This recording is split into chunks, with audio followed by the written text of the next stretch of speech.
Hey everybody, Adam Phillips here for Dynamite Entertainment. I'm here today with Ron MARZ, celebrated writer of a million comics, and today we're going to be talking about DEJAH THORIS Fairy Tales, the upcoming one-shot.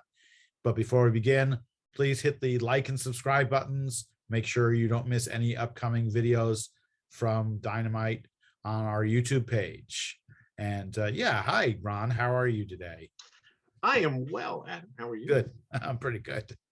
So, You know what? You're the only guy I talk to that makes my bookcase look shameful. So, oh, well, as I like to point out to everybody, it's a fake background. It's not real. don't tell anybody that. That's I, I'm convinced. So you should be too. I'm amazed how many people look at it and say, "What are all these books?" Anyway, but yeah, DEJAH THORIS Fairy Tales. Now you've written John Carter and DEJAH THORIS before. People loved that run on those characters. How is this different? Is it different? Um, I don't. Well, we're doing Snow White. I guess that's the different part. Well, yeah, exactly. Other than that, I'm going to write them the same way I wrote them before. John Carter and DEJAH were, are one of the reasons I'm doing what I'm doing. I discovered those books by Edgar Rice Burroughs at just the right age, 11, 12 years old. And yeah, they had a fairly life-changing experience.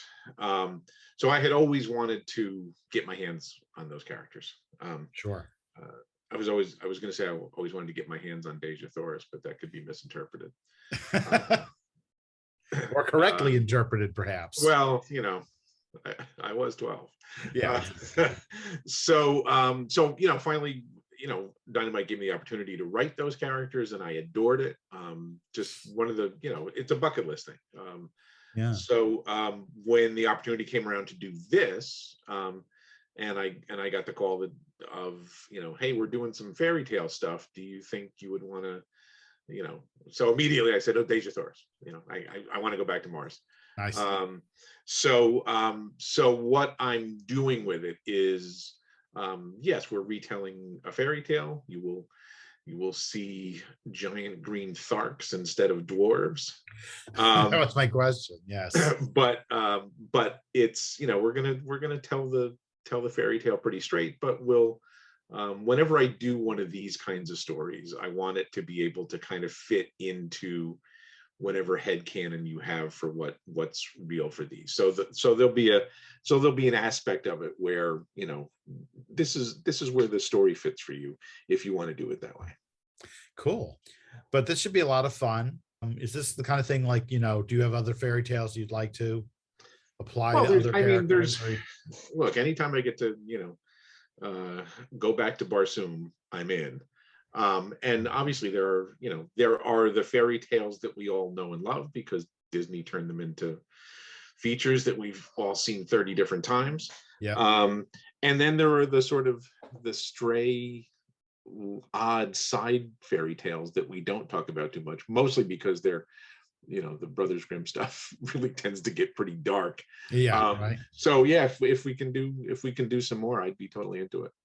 Cool. Well, maybe we can turn this into an annual fairy tale thing. That would be a lot of fun, I think there's some attraction to doing these kinds of stories that we're all familiar with characters that obviously aren't usually associated with these stories.